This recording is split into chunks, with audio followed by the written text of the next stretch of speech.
네, 유평입니다. 유명한 사람의 글이나 평론을 소개하는데 오늘 유명한 사람은 류근일 선생이죠. 뉴데일리의 칼럼인데요. 전 조선일보 주필 류근일 선생의 오늘 칼럼 제목은 꽉 막힌 국민의힘 비상이다. 정계 개편으로 뚫어라. 이런 내용인데 부제목은요. 윤석열 대통령의 비장한 결단 필요하다. 친대한민국 세력 연대로 이재명과 추종 세력 포위하라. 입니다. 일단 그대로 읽어드립니다. 뚫어라. 비상한 착상으로. 정치적 상상력이란 것이 있다. 꽉 막혔을 때 비상한 착상을 떠올려 그 한계 상황을 돌파하는 능력이다. 윤석열 대통령 팀엔 지금 이런 결단이 필요하다. 비상한 착상이란 평소에 틀에 박힌 사고를 뛰어넘는 초현실주의적 상상의 영역일 수 있다. 그것은 때로는 돈키호테 같은 코미디가 될 수 있다. 그러나 적중만 하면 그거야말로 기적 수준의 돌파구를 만들어낼 수 있다. 갈림길이다. 승패와 생사의. 윤석열 대통령, 국민의힘, 자유진영, 자유국민엔 지금이 그걸 결정적 변곡점이다. 내년 총선에서 이기느냐 지느냐 사느냐 죽느냐의 갈림길이 바로 지금이다. 이기려면 죽지 않으려면 지금 비상한 쌍으로 살 길을 뚫어야 한다. 어떻게 뚫을 것인가? 결론부터 말하자.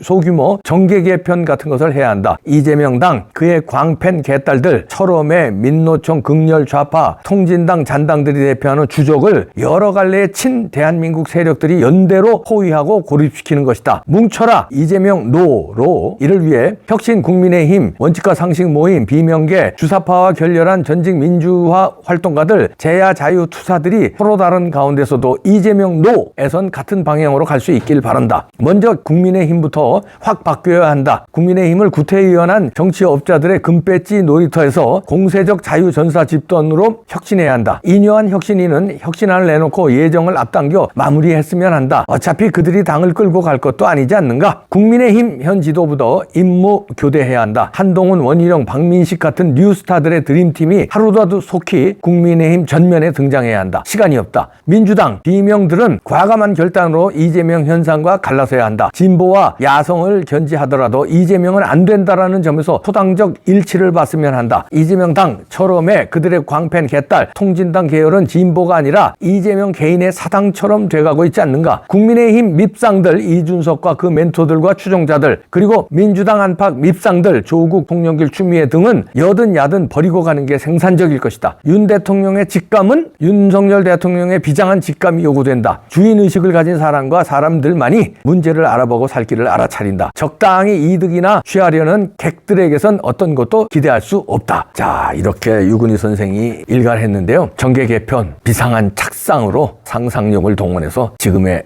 위기이자 기회인 것을 돌파하라. 지금이 위기이면서 또 기회예요. 이참에 여기 나온 대로 우리 유근희 선생님이 참 방향을 잘 정해주시는데 이대로 좀 했으면 좋겠습니다. 반 이재명으로 똘똘 뭉치고 그 다음에 배신자들 뭐 이준석 이런 애들 내치고 하면은 뭐 다 연합해라. 그러니까 이상민 민주당 의원도 지금 못 되는 거 아니에요? 이상민을 비롯해서 뭐 조응천이고 뭐고 다 받아들이고 그 대신 여기에 배신자들은 쳐내고 그리고 인요한 위원장은 빨리 이 혁신안을 만들고 퇴장하라. 이런 얘기입니다. 그 대신 그 혁신안을 지금 오픈 프라이머리 얘기 나왔어요. 오픈 프라이머리 딱 뭐 예를 들어서 뭐 부정선거 없는 뭐 어떤 특별위원회를 수개표하고 전자개표 없애는 거를 국민의힘에서 관철시키도록 어떤 뭐 조직을 구성한다든지 뭐 이런 거 화끈하게 그 다음에 국회의원 특권을 내려놓는 어떤 구체적인 안을 딱 내놓고 그 다음에 오픈 프라이머리 이런 거 뚝뚝뚝 신안 내놓고 멋지게 사라지고 김기현 대표도 멋지게 사라질 때가 되지 않았나 봅니다. 그래서 지금 대통령실에서는 아마 한동훈 장관보다는 원희룡 장관을 이 비상대책위원장 카드로도 만지고 있지 않는가 이런 추측을 가능케 합니다. 왜냐하면 한동훈 장관은 준석이가 뭐 비대위원장 한동훈 장관 그런데 한동훈 장관은 비대위원장을 맡으면 국민의힘도 큰 이득을 못 보고요. 한동훈 장관도 기스가 납니다. 한동훈 장관은 조금 더 법무부 장관으로서 이제 일을 하고 공을 세우고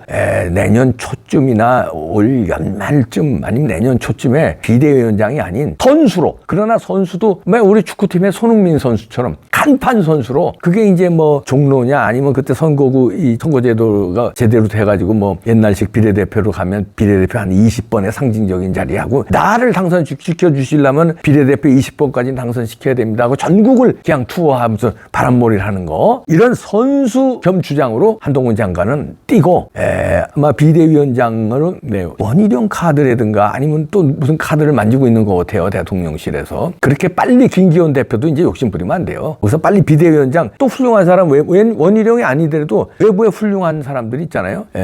그런 사람들을 제 생각에는 박찬정 변호사님 같은 분 좋은데 개인적인 욕심도 없으시고 정치를 오래 했고 관통력이 있으니까 뭐 그런 분이라든지 이렇게 해서 하여튼 보수 우파 투사들 다 합치고, 그 얘기는 유근희 선생 칼럼의 얘기는 전광훈 목사하고도 국민의힘이 합쳐야 된다는 얘기예요. 기술적으로 선거로 기술적으로 합치든 아예 통합을 하든 하여튼 뭔가 물밑 대화를 해서 총선에는 뭐 이렇게 주고받고라든가 뭔가 이렇게 비례를 나가고 어떻게 한다든가 이렇게 해서 자유 우파 통합을 하고, 배신자는 천에는 결단, 정계 개편을 하라. 국민의힘에서 으로 들어올 민주당 의원들도 과감히 받고, 여기서 양아치들은 쳐내고, 태극기 세력도 기술적으로 합치고 상상력을 발휘하라, 이런 얘기입니다. 상상력에 착안을 해서 정계 개편으로 뚫어라. 화이팅! 할 수 있죠, 국민의힘. 저는 할 수 있다고 봅니다. 지금이 위기이자 찬스에 요거 지나면 끝나는 거예요. 그러려면 부정선거 막아야 되는 거 아시죠? 입이 아프다. 그만 얘기할래, 부정선거. 입이 아파요. 대통령님, 화이팅입니다. 진짜 부정선거 맞고요. 승리로 이끌어주세요. 아니면 나라 망하고 대통령은 탄핵당하고 감옥 가세요. 쟤네들 하는 짓들은 못 보세요? 박근혜 대통령이 어떻게 했는지. 부탁합니다. 부정선거 맞고 총선 180석 이상 승리, 끝나는 거예요, 판.